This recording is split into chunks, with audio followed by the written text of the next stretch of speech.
नमस्कार, मैं कुलदीप आपका स्वागत करता हूं स्टडी बाय सेल्फ पर। अब हम स्टडी करने वाले हैं टेंस में मैंने लास्ट टाइम आपको प्रेजेंट इंडेफिनिट कराया था और प्रेजेंट इंडेफिनिट में हमने पॉजिटिव और नेगेटिव सेंटेंसेस के बारे में पढ़ा था। अब हम इसको आगे बढ़ाने वाले हैं, ठीक है। पहले मैं इसको थोड़ा रिकैप करा दूं। मैंने आपको बताया था कि प्रेजेंट इंडेफिनिट आपके किसी हैबिट या रूटीन को डिनोट करता है। वो रूटीन आपका रेगुलर भी हो सकता है और इर्रेगुलर भी हो सकता है। मैंने आपको कुछ एग्जांपल्स भी दिए थे, जैसे मैं रोज़ सुबह जल्दी उठता हूँ, आई गेट अप अर्ली, तो ये मेरी एक आदत है, तो ये मेरा रेगुलर रूटीन हो गया, ठीक है। रूटीन को आप हिंदी मतलब रूटीन की हिंदी पे ध्यान नहीं देंगे, ठीक है। मतलब दिनचर्या से इसका कोई मतलब नहीं है। इसका मतलब है कि एक ऐसा काम जो रेगुलर बेसिस पर आपकी लाइफ में हो, ठीक है। मैंने आपको पहला एक फॉर्मूला बताया था जो पॉजिटिव सेंटेंसेस के लिए था। पॉजिटिव सेंटेंसेस के लिए फॉर्मूला क्या था कि अगर सब्जेक्ट सिंगुलर होगा, सब्जेक्ट अगर सिंगुलर होगा तो वर्ब की फर्स्ट फॉर्म के साथ एस या ई एस लेके आएगा, ठीक है, और फिर उसके बाद ऑब्जेक्ट, ठीक है। और अगर मैं नेगेटिव सेंटेंसेस की बात करता हूँ तो नेगेटिव सेंटेंसेस में मैंने इसमें प्लूरल वाला भी बता दूँ मैं।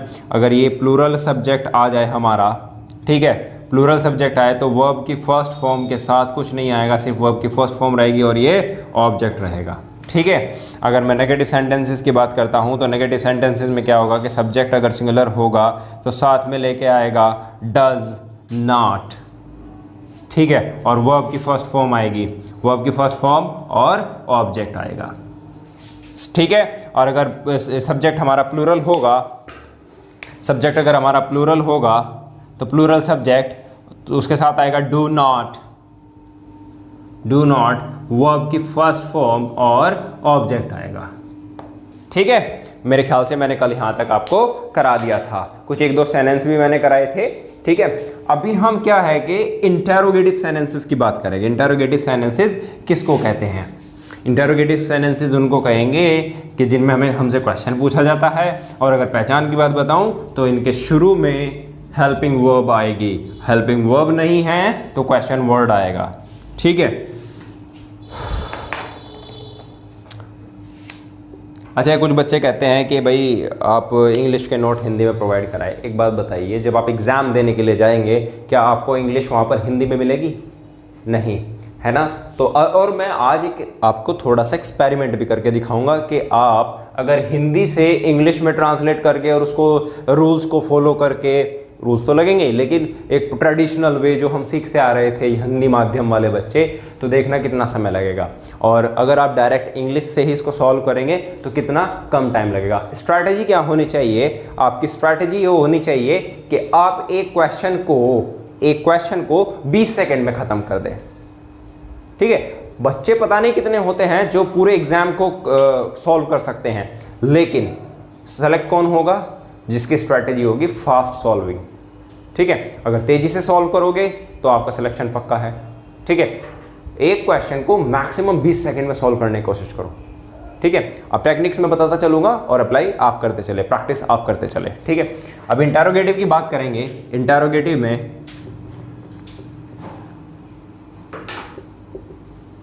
इंटरोगेटिव में क्या होगा कि आपका हेल्पिंग वर्ब शुरू में आएगी। अगर सिंगुलर है तो डज आएगा शुरू में, ठीक है, सब्जेक्ट आएगा।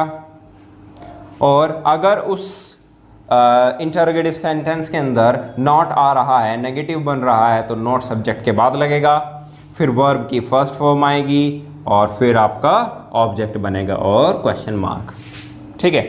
अगर मैं ये तो था सिंगुलर सब्जेक्ट के लिए, ये सिंगुलर सब्जेक्ट के लिए, ठीक है। अगर मैं प्लूरल सब्जेक्ट की बात करता हूँ तो डू शुरू में आएगा, ठीक है, सब्जेक्ट आएगा, सब्जेक्ट आपका प्लूरल होगा, प्लूरल सब्जेक्ट। फिर अगर उसके अंदर नॉट है तो नॉट आएगा और वर्ब की फर्स्ट फॉर्म आएगी, फिर उसके बाद आपका ऑब्जेक्ट आएगा, ठीक है। इसको लिख लीजिए। देखिए, हेल्पिंग वर्ब आ गई।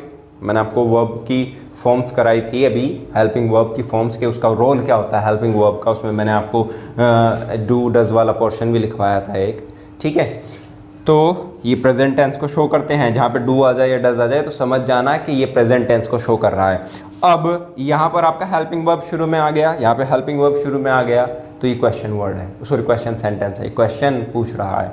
अगर इन इंटरोगेटिव सेंटेंसेस के अंदर आपका क्वेश्चन वर्ड भी शुरू में आ जाए तो भी चलेगा, ठीक है, वो भी एक क्वेश्चन, वो भी एक सेकंड टाइप होता है, ठीक है।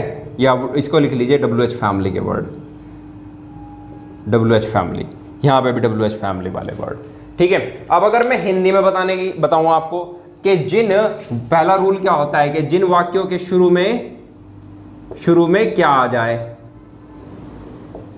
या कोई क्वेश्चन वर्ड आ जाए तो हम ये वाला फॉर्मूला लगाते हैं, ठीक है। और अगर दूसरा रूल क्या बताते हैं हिंदी में कि अगर क्या वाक्य के बीच में आ जाए, तो क्वेश्चन वर्ड शुरू में लग जाता है। सो सिंपल, आप फॉर्मूला बेस प्रैक्टिस करेंगे, ठीक है। मेरे ख्याल से अभी आपको ये क्लियर होगा। एक दो एग्जाम्पल आपको हिंदी से और इंग्लिश से हिंदी में समझाने की कोशिश करता हूं। देखिए, अगर मैं कहने लगूं क्या वह मंदिर जाती है,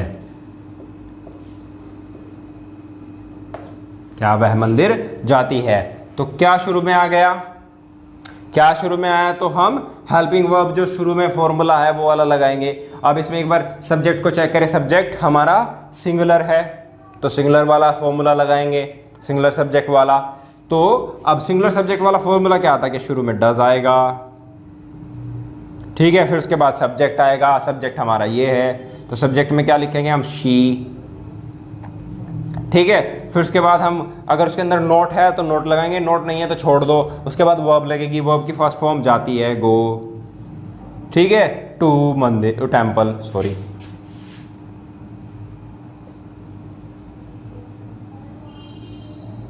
गो to temple, question mark, sorry, ठीक है। अब एक सेंटेंस और देखेंगे, क्या वे मंदिर जाते हैं, क्या वे मंदिर जाते हैं। तो देखिए अब ये क्या है, सब्जेक्ट हमारा प्लूरल है, तो प्लूरल है तो कौन सा फॉर्मूला लगेगा, do, subject they, verb go to temple, ठीक है। इतना क्लियर हुआ आपको।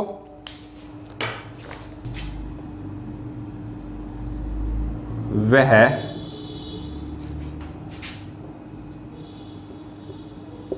अंग्रेजी क्यों पढ़ता है, वह अंग्रेजी क्यों पढ़ता है, ठीक है। तो अब इसमें देखिए क्वेश्चन वर्ड बीच में आ गया, तो क्वेश्चन वर्ड बीच में आया तो क्वेश्चन वर्ड शुरू में लगेगा, वाई, ठीक है। अब इसमें सब्जेक्ट को देखिए, सब्जेक्ट क्या है, सिंगुलर है, तो सिंगुलर है तो क्या लगेगा, डज, ठीक है। डज के बाद अब हमारा सब्जेक्ट क्या है, सब्जेक्ट लगेगा ना, तो ही स्टडी इंग्लिश, ठीक है। तो ये अगर आपका क्वेश्चन वर्ड बीच में आ जाए तो हम इस तरह से बनाते हैं, ठीक है। अब एक बात बताइए, अभी मैं एक छोटी सी एक्सरसाइज करता हूं, आप उस एक्सरसाइज को मेरे साथ सोल्व करेंगे, ठीक है। चलिए अब इस एक्सरसाइज को मेरे साथ सॉल्व करेंगे। अब हम इस एक्सरसाइज को करेंगे, ठीक है।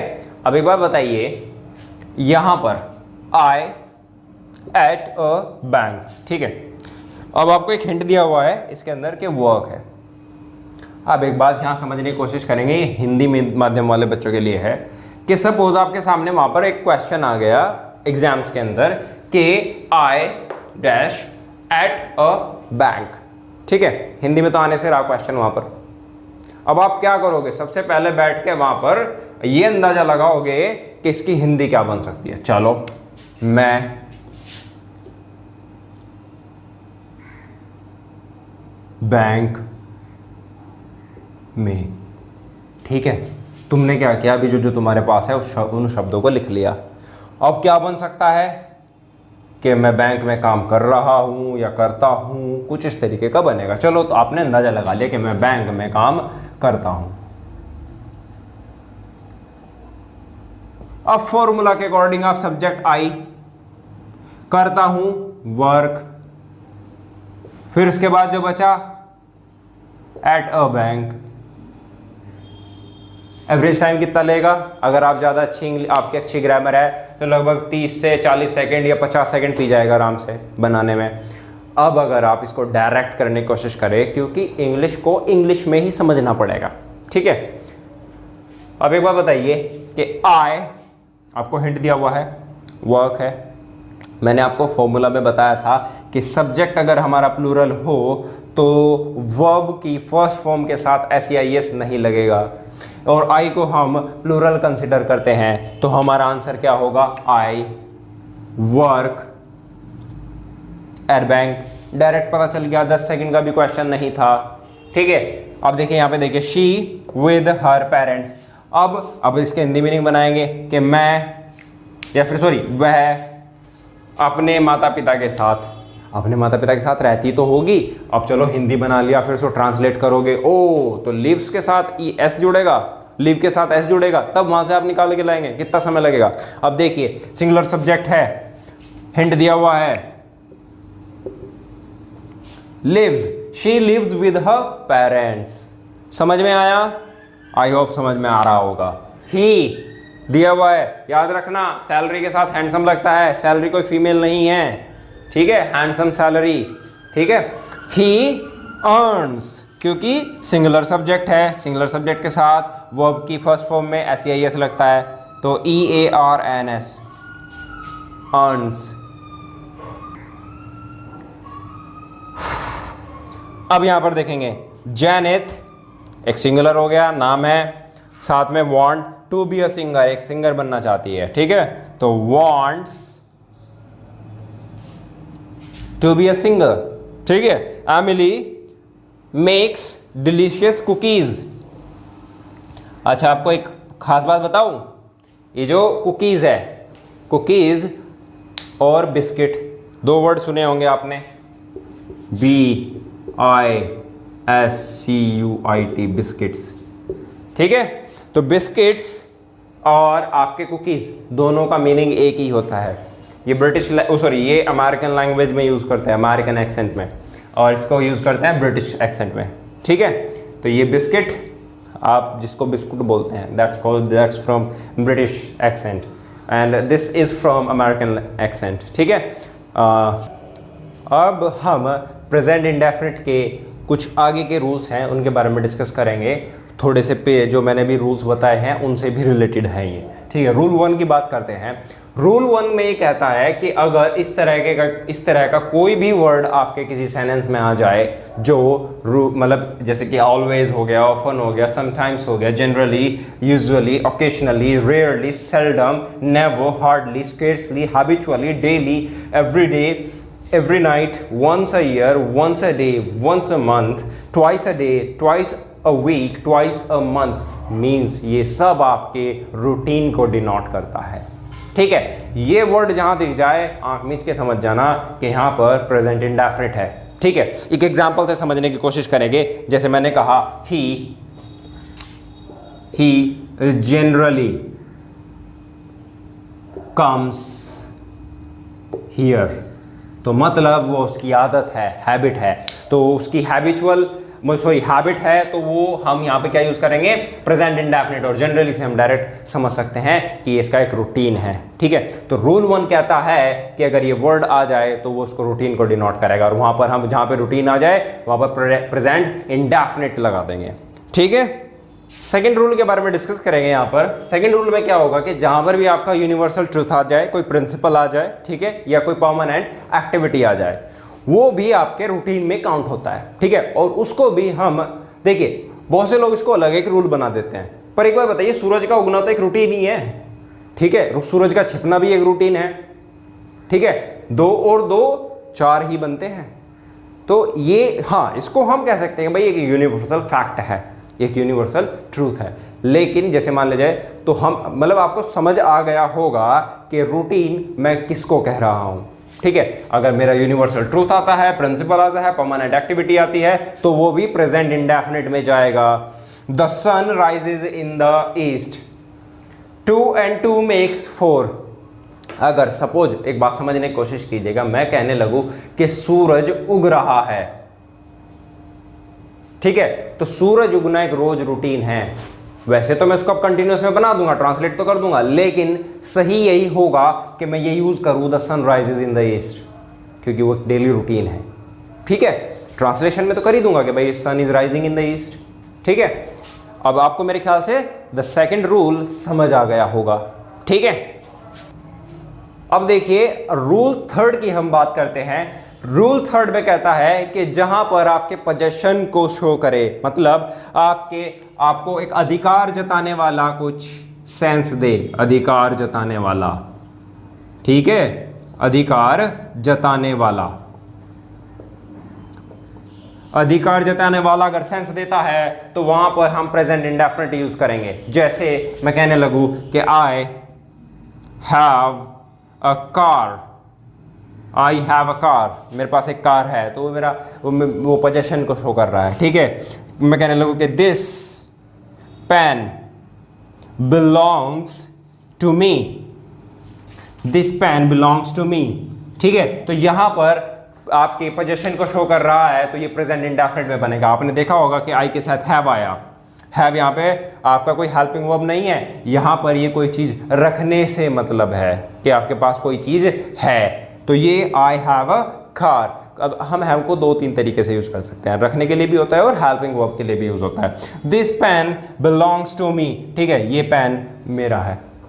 ठीक है, इसको अगर ट्रांसलेट करूँ हिंदी तो हिंदी के ये पेन मेरे से संबंध रखता है, तो ऐसा नहीं है, इसका मतलब ये है कि यह पेन मेरा है, मेरा इस पर अधिकार है। ठीक है, थर्ड रूल कहता है कि जहां पर आपका अधिकार जताया जाए वहां पर प्रेजेंट इंडेफिनिट यूज होगा। मैंने आपको मार्क करके भी दिखा दिया है कि प्रेजेंट इंडेफिनिट की पहचान इसमें कैसे होगी, कि कैसे यूज किया गया है। ठीक है, अगला रूल देखते हैं।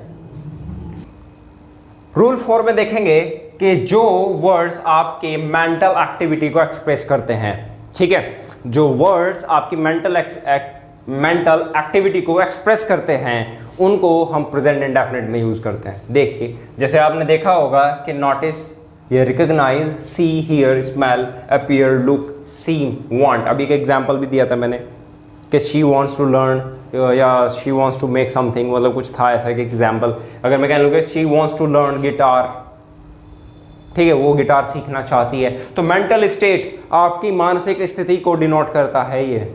ठीक है, जहां पर भी इस तरह का वर्ड आ जाए कि जहां पर आपकी मेंटल स्टेट को बता रहा हो तो प्रेजेंट इंडेफिनिट कहलाएगा, प्रेजेंट इंडेफिनिट ही यूज करेंगे हम वहां पर। ठीक है, ये थोड़े थोड़े से शॉर्ट ट्रिक है। अब देखिए, मैंने आपको इतने सारे वर्ड्स लिखवाए, रूल फर्स्ट में भी लिखवाए थे और रूल 4 में भी लिखवाए। अब इनको याद कहाँ से करें, याद करने की ज़रूरत ही नहीं है। ये समझ लीजिए कि जो भी वर्ड आपकी मेंटल स्टेट को डिनोट करेगा वहाँ पे प्रेजेंट इंडेफिनिट आएगा। ठीक है, और अगर मैं बात करूँ कि आपके एक रूटीन को, मतलब एक ऐसा वर्ड जो आपके रूटीन को डिनोट करता है, वो आपके वहाँ पर आपके प्रेजेंट इंडेफिनिट यूज़ होंगे। ठीक है, जहाँ पे भी रूटीन बताएगा। ये रूल नंबर 4 में मैंने जो वर्ड्स लिखवाए थे उनके लिए था। और रूल नंबर 4 में क्या है कि जो आपके मेंटल स्टेट को डिनोट करे उसमें प्रेजेंट इंडेफिनिट यूज़ करेंगे हम। ठीक है, अब रूल 5 के बारे में डिस्कस करेंगे, जहां पर हम अपने फ्यूचर के किसी प्लान को या किसी प्रोग्राम को एक्सप्रेस करते हैं वहां पर हम प्रेजेंट इंडेफिनिट यूज करते हैं। जैसे अभी लॉकडाउन चल रहा है, 31 अगस्त तक हम स्कूल ओपन नहीं कर सकते, गवर्नमेंट के आदेश हैं। तो अब मैं कह सकता हूं कि द स्कूल्स या फिर the college reopens, the college reopens in October, ठीक है। तो ये एक फ्यूचर प्लान है, लेकिन इस हम फ्यूचर में कोई प्रोग्राम है या प्लान है उसको भी हम प्रेजेंट इंडेफिनिट के थ्रू डिनोट कर सकते हैं। ठीक है, रूल 6 में ये थोड़ा सा इंपॉर्टेंट है। ठीक है, इसको समझने की कोशिश करेंगे। एक सेंटेंस आपके सामने लिख रहा हूं, यहां पे देखेंगे। If mother will say I will help her। अब इसको आप ऐसे समझ सकते हैं, अगर आसान शब्दों में समझना चाहते हैं, आसान शब्दों में, तो मैं आपको बता दूं कि इफ़ अपने साथ अपने वाले सेंटेंस के अंदर कभी विल नहीं लेके आएगा, गलत हो जाएगा अगर इफ़ के वाले सेंटेंस में विल आ जाए। ठीक है, तो आपको यहां से विल को हटाना पड़ेगा और इसको प्रेजेंट इंडेफिनिट में बनाना पड़ेगा। ठीक है। और अगर ग्रामेटिकली रूल चाहते हैं तो ग्रामेटिकली रूल ये होता है कि अपने आप में एक सिंगल क्लॉज है, ठीक है, और ये सबऑर्डिनेट क्लॉज है। तो सबऑर्डिनेट क्लॉज में क्या होगा कि अगर कोई प्रपोजिशन कोई कंजक्शन आ जाए, इफ यहाँ पे आपका कंजक्शन है, कंजक्शन के साथ कभी विल यूज नहीं होगा।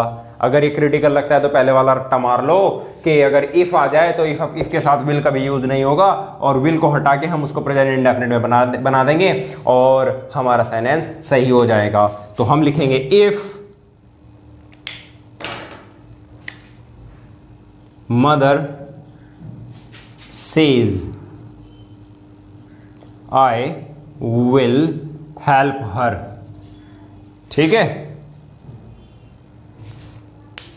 एक मैम है हमारी हिना परवीन, हमारी वीडियोस देखती हैं, उन्होंने कल मैंने आपको स्पेलिंग के बारे में पूछा था तो उन्होंने उसकी सही मीनिंग बताई है, हिना परवीन जी ने, ठीक है। रूल 7 में देखेंगे, अगर कोई सेंटेंस हमारा एक्सक्लेमेटरी सेंटेंस की बात कर रहा हूं, एक्सक्लेमेटरी सेंटेंस हियर और देयर से शुरू होता है, किससे शुरू होता है, हियर और देयर से शुरू होता है, तो वो आपका प्रेजेंट इंडेफिनिट में बनेगा। हियर कम्स द बस, लो बस आ गई, कहते हैं ना कि भाई लो बस आ गई, तो हियर कम्स द बस, तो ये प्रेजेंट इंडेफिनिट में बनता है। जहां पर भी आपको हियर एंड देयर शुरू में दिख जाए, बिना हेल्पिंग वर्ब के एक्सक्लेमेटरी सेंटेंस होना चाहिए। कभी गलती कर बैठो, कहने लगो कि sir there is a park, और आप कहने लगो सर ये तो प्रेजेंट इंडेफिनिट में, अरे भाई वो उसकी सिचुएशन को बता रहा है कि वो कहाँ पे स्थित है, ठीक है। देयर इज अ पार्क, यहाँ पे एक पार्क है ना, वो आपका डेमोन्स्ट्रेटिव हो जाएगा, ठीक है। उसमें नहीं, मैं एक्सक्लेमेटरी सेंटेंस की बात कर रहा हूँ। एक्सक्लेमेटरी सेंटेंस में इस तरह से आ जाए, ये वाला साइन लेके आए और हियर और देयर से शुरू हो जाए, तो वो प्रेजेंट इंडेफिनिट में यूज होगा, ठीक है। मेरे ख्याल से क्लियर होगा। अब हम रूल 8 के बारे में डिस्कस करेंगे। अगर किसी रेडियो या टेलीविजन पे कोई प्रोग्राम टेलीकास्ट हो रहा है, उसकी कमेंट्री चल रही है, कोई मैच चल रहा है, उसकी कमेंट्री चलने लगे, तो प्रेजेंट इंडेफिनिट में बनती है। एग्जांपल से समझने की कोशिश करेंगे, जैसे Dhoni runs after the ball, ठीक है। धोनी, अब देखिए, Dhoni runs after the ball, runs after the ball and catch it and throws it on the stumps, ठीक है। तो आपने देखा होगा कि यहाँ पर मैंने प्रेजेंट इंडेफिनिट यूज किया है। तो जब भी कोई किसी कमेंट्री की बात करते हैं तो वो प्रेजेंट इंडेफिनिट में बनती है, ठीक है। मेरे ख्याल से क्लियर होगा आपको ये सब।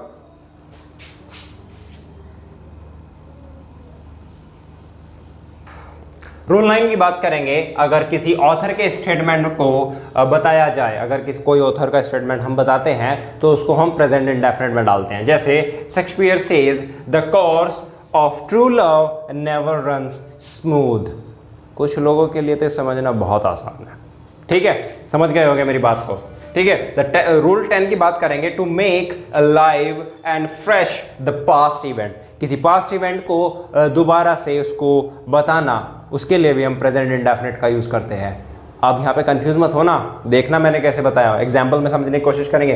Eight last Ram kills Ravan, मतलब आखिरकार भगवान राम रावण को मारते हैं, ठीक है। तो इस तरीके से हम प्रेजेंट इंडेफिनिट का यूज करते हैं। मैंने आपको उस तरह से भी समझाया जिस तरह से आप रूल्स सीखना चाह रहे थे, उनके फॉर्मूलाज भी दिए, और एक स्टैंडर्ड वे भी मैंने आपको समझाया कि अगर आप एग्जाम्स में क्वेश्चंस को सॉल्व करने बैठे तो आपको ये सामने से समझ में आ जाएगा कि कैसे सॉल्व करना है।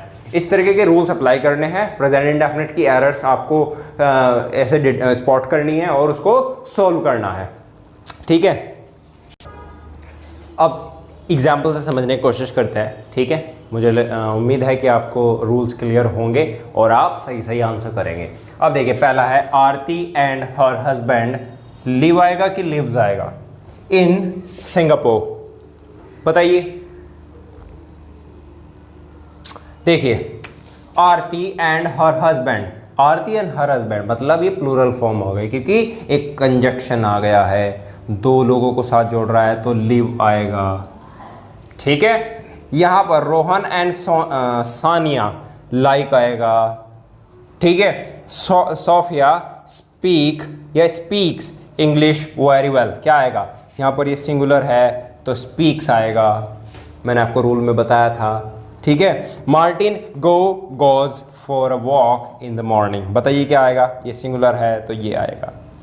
देखिए यहाँ पे ईएस इसलिए लगा क्योंकि लास्ट में ओ था, मैंने आपको वो वर्ड्स लिखवाए थे। यहाँ पे ईएस इसलिए लगा कि के है, ठीक है। से आपको सारे सेंटेंस समझ में आए होंगे, सारे रूल्स आपको समझ आए होंगे। आज के लिए इतना ही रखेंगे, और मैं वैसे ये जो प्रेजेंट इंडेफिनिट मैं एक लेक्चर में ख़त्म करना चाहता था, लेकिन कुछ टेक्निकल इश्यूज़ की वजह से ये दो पार्ट्स में डिवाइड करना पड़ा, ठीक है। कल हम आपसे फिर इसी चैनल पर मिलेंगे। आप प्रैक्टिस करते रहिए, प्रैक्टिस करना बहुत ज़रूरी है। प्रैक्टिस नहीं करेंगे तो कुछ पल्ले नहीं पड़ने वाला है। आप पढ़े यहाँ पे या कहीं और पे पढ़े या खुद से पढ़े, लेकिन प्रैक्टिस करना बहुत ज़्यादा ज़रूरी है। मैंने देखा है बहुत से बच्चे क्या करते हैं कि भाई पढ़ने जाते हैं, वो एक कॉपी साथ रखते हैं और वो कॉपी ट्यूशन तक या कोचिंग तक घूम के आ जाती है और वो वापस घर आके झुकती हो, फिर दोबारा वो सुबह उठती है, फिर पहुँचती है। तो इस तरीके का काम नहीं करना है। आपको नोट्स मिलते रहेंगे, वीकली मिलते रहेंगे, और एक्सरसाइज भी मिलती रहेगी। कमेंट्स में आ रहा था कि एक्सरसाइज प्रोवाइड की जाए, एक्सरसाइज भी मिलेगी। थोड़ा सा भी इश्यूज़ है, आपको धीरे धीरे सारे इश्यूज़ सॉल्व हो जाएंगे, ठीक है। एक्सरसाइज भी मिलेगी और इसको प्रैक्टिस करना ज़रूरी है। आप कहीं ना कहीं से कुछ भी उठा लीजिए, उसकी प्रैक्टिस कीजिए, ठीक है। आज के लिए इतना ही रखेंगे, कल आपसे इसी चैनल पर मिलते हैं। Till then bye bye, be cool, be fine and have a great day, enjoy yourself, bye.